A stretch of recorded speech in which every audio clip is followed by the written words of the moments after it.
Thanks for joining us on a road trip through rabbinic narrative. No agenda, just clarity. We were interested in taking up a popular comment in Chazal related to Leah naming Yehudah. In Talmud Bavli, Berachos, Daf Zayin Amud Beis, it says, Amar Rabbi Yochanan Mishum Rabbi Shimon ben Yochai.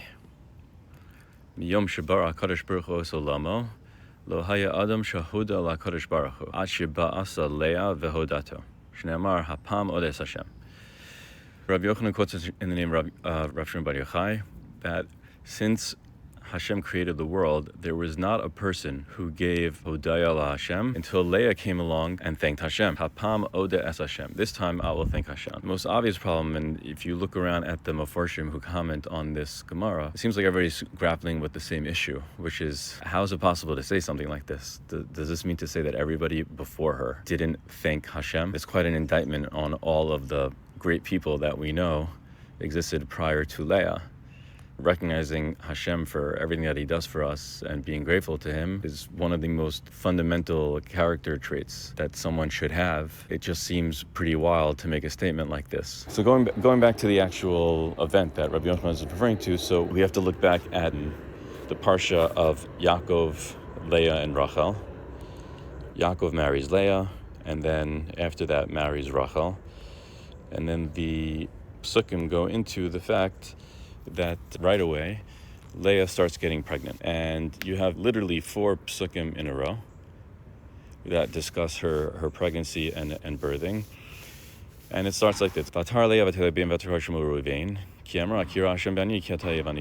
was pregnant 4 times in a row, and she gave birth to Reuven, she gave birth to Shimon, she gave birth to Levi, and then she gave birth to Yehudah. And when it comes time for Yehudah's birth, the pasuk says Vatar od vatele bein.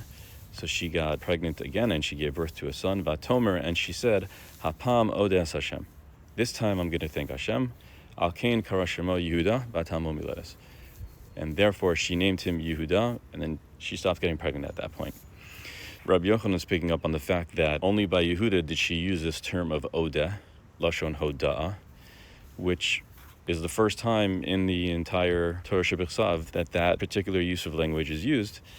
And he's saying, you see, nobody thanked Hashem before Leah because this is the first time that this lashon is used. Because you could say, hey, why didn't she do it when she first had a child? I mean, having a child is an amazing thing. You should give thanks when you have your first child, or certainly by your second child. And if not then, but the 3rd child for sure. Why wait until the 4th child? The commentators have difficulty with this particular issue. There are a lot of different answers given. Most of the answers rely on extra knowledge that you wouldn't normally have from reading the parsha. So for example, one of the Mefarshim says that Leah knew through Nevuah that Yaakov was bound to have 12 children. When she had her 4th child, she realized, okay, now I'm definitely going to be one of the significant imahos. Now I want to thank Hashem.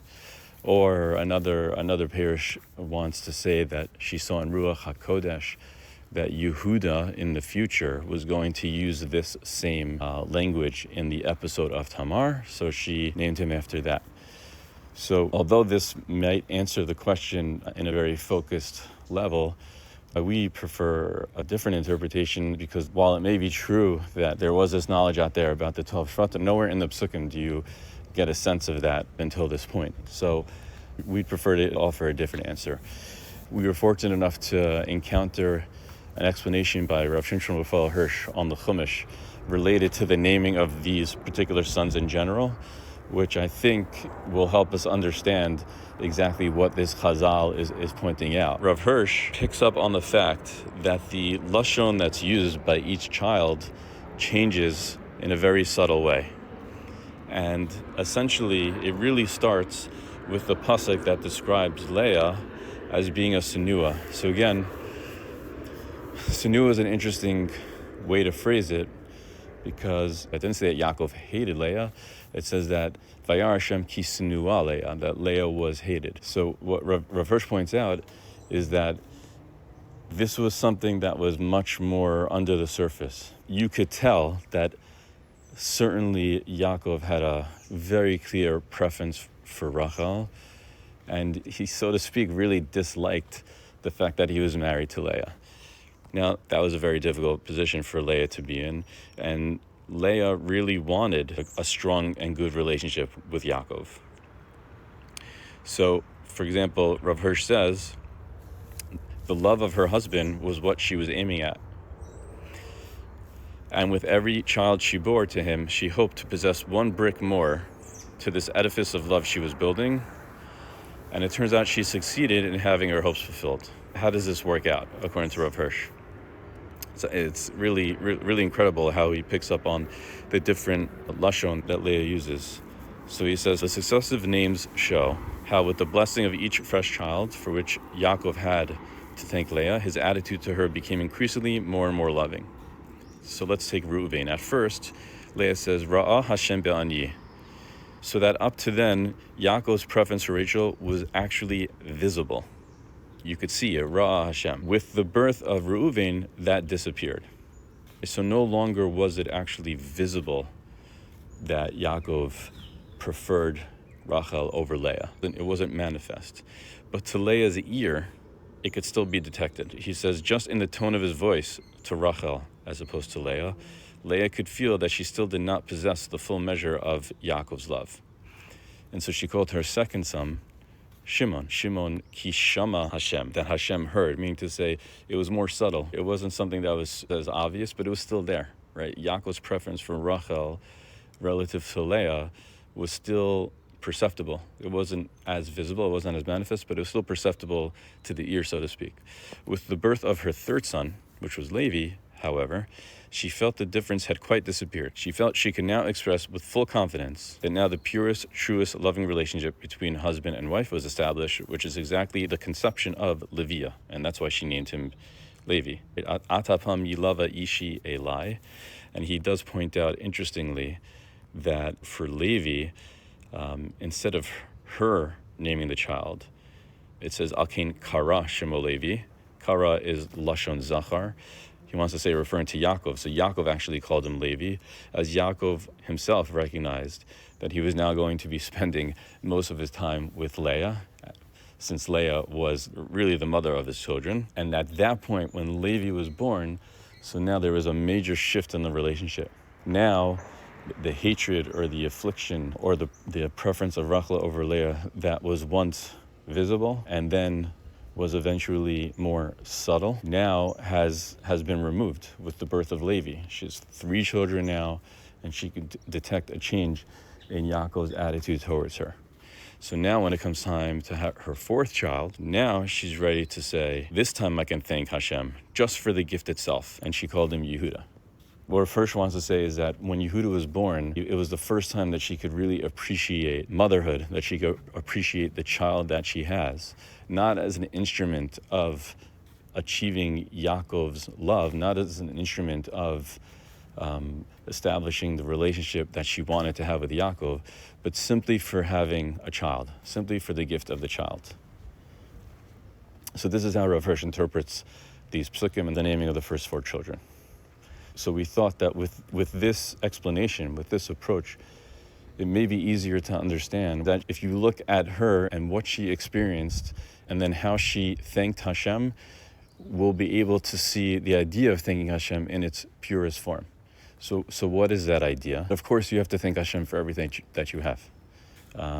Really, no matter what the circumstance and whatever background and however you want to contextualize it, every time you get a gift from Hashem, every time you have something good that happens in your life, you have to give thanks to Hashem. But the thing is that people have needs, and people have things that are important to them, so much so that without them, they feel like they're truly lacking something.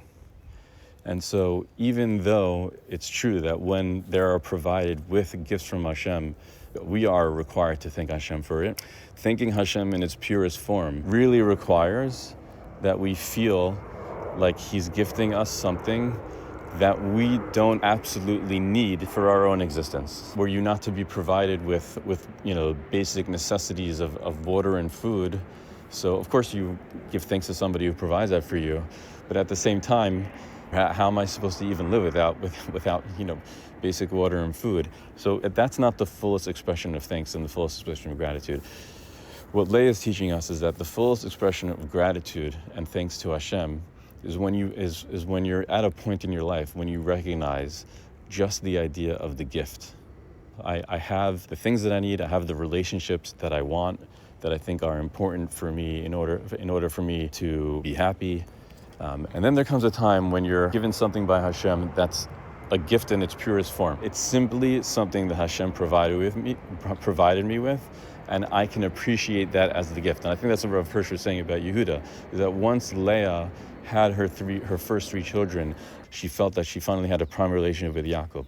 Now that she's going to have now that she's having another child, this child is not something that I needed in order for me to feel like I had a proper relationship with Yaakov, which was what I was always looking for, right? This child is simply a gift of child from Hashem. That was when she was able to finally come along and thank Hashem vis-a-vis the gift in its purest form. So bringing that back to Rabbi Yochanan, this is kind of how we wanted to explain it. I mean, what does it really mean to give odeh, to give true thanks to Hashem? What it really means is that there's no ulterior longings or needs that are being fulfilled by this thing that we have in front of us, but it's simply an object that we can appreciate as chesed Hashem, as a gift from God. When you're in a position like that, that's when you can fully express gratitude to Hashem. If you're still in a state of need or want, for whatever reason, and let's just assume for the moment that it's a legitimate want that you feel you need, then you'll always say thank you, but the gratitude itself is lacking, because the object itself, something that is there as an instrument of fulfilling a need that you have. Only when you're in a position that the object itself is just a gift and it's not fulfilling anything else that you feel you need, then you can give thanks to Hashem. So, first of all, this is an important lesson in general in terms of giving gratitude and what it means to be appreciative for a gift. The flip side is that if you're going to provide something to someone, so if it's something, you may not know this because we don't know everybody's internal thoughts, but if you're giving someone something that they perceive as a necessity for whatever reason, so their gratitude to you is going to be somewhat limited, right? Because they're viewing this as something that they need in order to exist. And that's okay. It's just important for the giver to recognize what kind of action he's involved in. And so, just to bring this back to Rabbi Yochanan, we maintain that he's not saying that Leah was the first person to give thanks to Hashem, but rather he's just using it as it's almost like a literary construct. He wants to teach you what's really the purest idea or the fullest form of giving odeh to Hashem. We're not going to see that until we look at Leah. She is presented in the Torah as the first individual that gives odeh to Hashem in its truest form.